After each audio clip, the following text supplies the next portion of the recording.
Shabbat Shalom, everybody. Hope you've had a great week. Shavua Tov. And now Shabbat Shalom, time for the Sabbath. So, this week, we finish up the book of Genesis. And it's very interesting because this particular portion is called Vayechi, okay? And it was. And he lived, okay? And what's happening is that Jacob's life is coming to an end. He's going to bless his sons, and we'll come to that in a minute because it's very interesting what he does say. But what else is interesting is the actual text of the Torah. Now, usually when we come to the end of a parsha or a portion, you see a new paragraph, or at least you see a space of about 4 words. And if it's a new paragraph, you will see the letter Pei. If it's a space of, say, 4 letters, or 4 words, that start the new portion, the new paragraph, you'll see a samech, okay? And in this particular case, it's a closed portion. It's sort of an artificial separation. They just chose that part to make it a separate. They could have very easily made it a very long portion, but they keep the portions within, or they kept the portions within a certain length. So the fact that there's no closure says that as Jacob is dying, there's no closure to the Israelites. What's about to happen? A new Pharaoh will arise, and actually it's a new dynasty, not just a new Pharaoh, but a new dynasty that will arise that knew not Joseph. Okay? So that fact that it's a closed portion, the fact that you really have to be attentive to see where it starts, means something. So it's interesting, but in the Torah, we have meaning derived from the text. We have meaning derived from the actual letters, sometimes the numerical value, or you're familiar with the word gematria, the numbers mean something. And there's also the positioning of the actual letters, sometimes the cantillations. And that is found in a special book called the Tikkun, which discusses and addresses a lot of those nuances in the Torah, right? So this is the last portion of Genesis. Not only are we going to get into a new portion, we're going to get into a whole new chapter. And Genesis has basically set the stage for what's about to come. That is, the Israelites, or at this point, the sons of Jacob, sons of Israel, Israelites, okay, are now in Egypt. And after about 200 and some odd years, or 150 years, I think it was, now they become enslaved. So it's not like they were enslaved for the whole 400 years. I mean, they resided, they were in Goshen, they did their shepherding thing.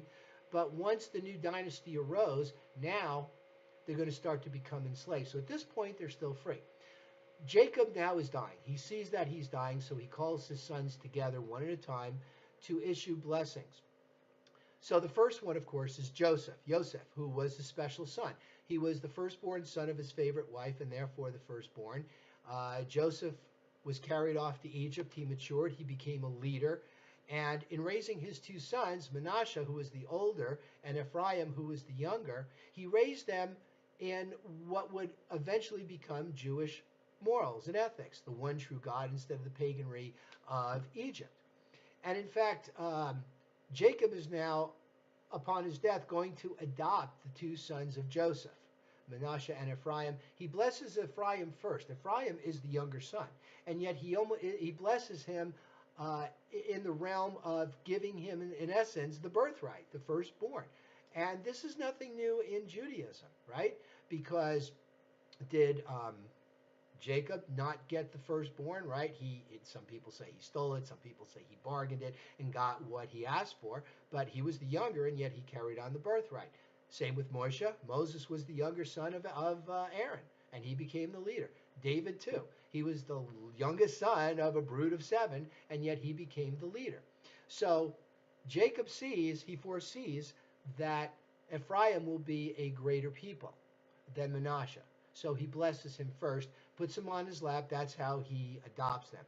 So now, instead of Rachel having 2 sons, she's in a sense got 3, or had 3. I mean, posthumously, because she's died. And he blesses them. Next, he calls his other sons. Okay, Reuben was the firstborn. He calls Reuben first. And he says, well, you took one of my concubines, you wanted to bed her as you would a wife, and she was my wife, so he chastises him for that. But he doesn't chastise him, because fast forward to when he calls Levi and Shimon, which were the second, actually Shimon and then Levi, second born, third born. Okay, he said, accursed be their anger. Now, he does not say, cursed be Levi and Shimon, or Shimon and Levi. He says, accursed be their anger.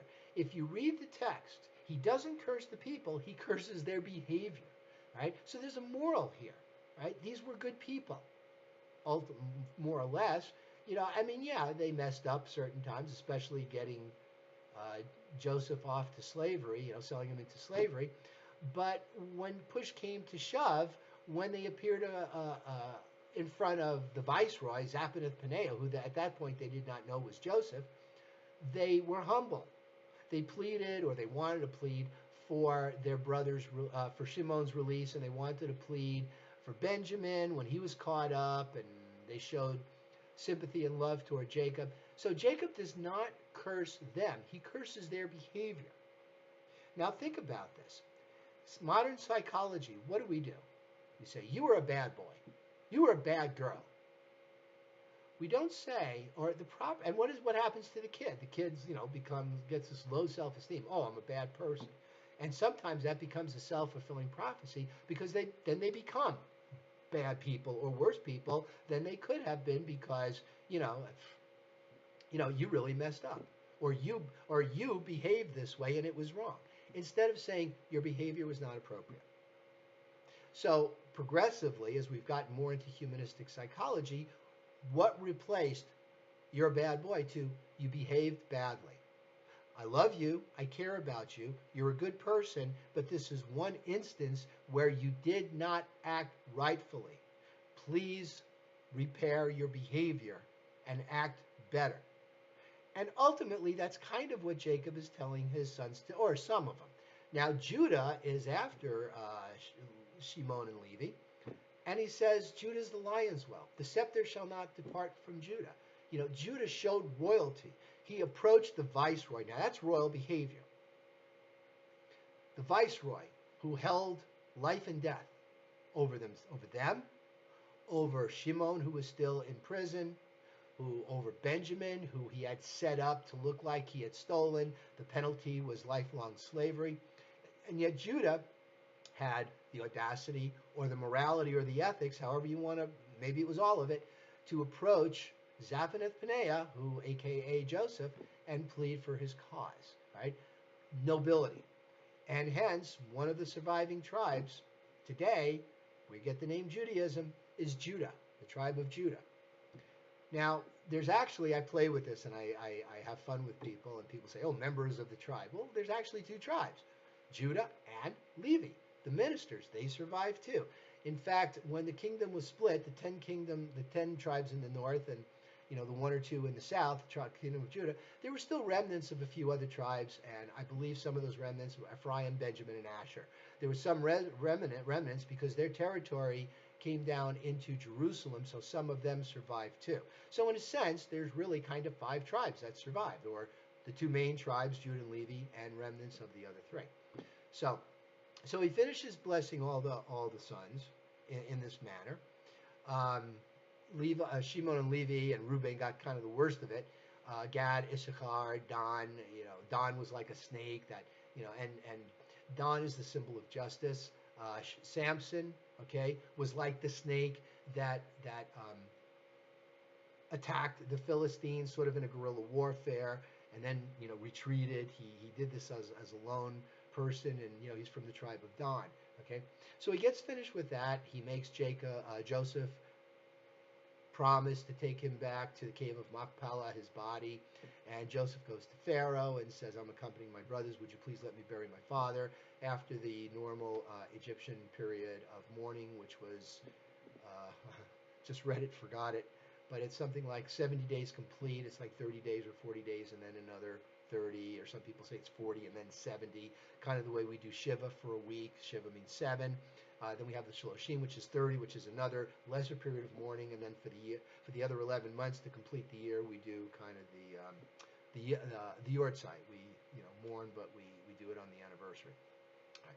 So this is the end of Genesis, and it's customary to say Chazak, Chazak, Benit Chazek, strength, strength, and let us all be strong. It mimics the warrior's cry about have courage and be true in battle, because let's face it, okay, morally we are all fighting a battle, are we not? A battle of morality and ethics. We have to mind our own behavior. That's why we have the 613 commandments. Very important. Okay, do not follow your eyes, do not follow your ears or your heart or your passions. Follow Torah. Okay. One last thing. The Midrash, which is the folklore that accompanies the Torah, kind of fills in the blanks, says that the brothers said, Shema Yisrael, hear, O Israel, but Israel our father. And Jacob responded, Baruch Shem Kavod, which is that second line after the Shema, before the V'ahavta, that we don't say out loud. And again, we don't say it out loud in conservative and Orthodox Judaism and those movements because it's not in the Torah. Reform feel differently, and they actually say it. So, Shabbat Shalom. I hope you have it in your hearts to be there Saturday morning when we finish up the Torah and we all say Chazak, Chazak, V'nit Chazek. But whether you do or not, for all of you, Chazak, Chazak, V'nit Chazek. Shabbat Shalom. Thank you for listening.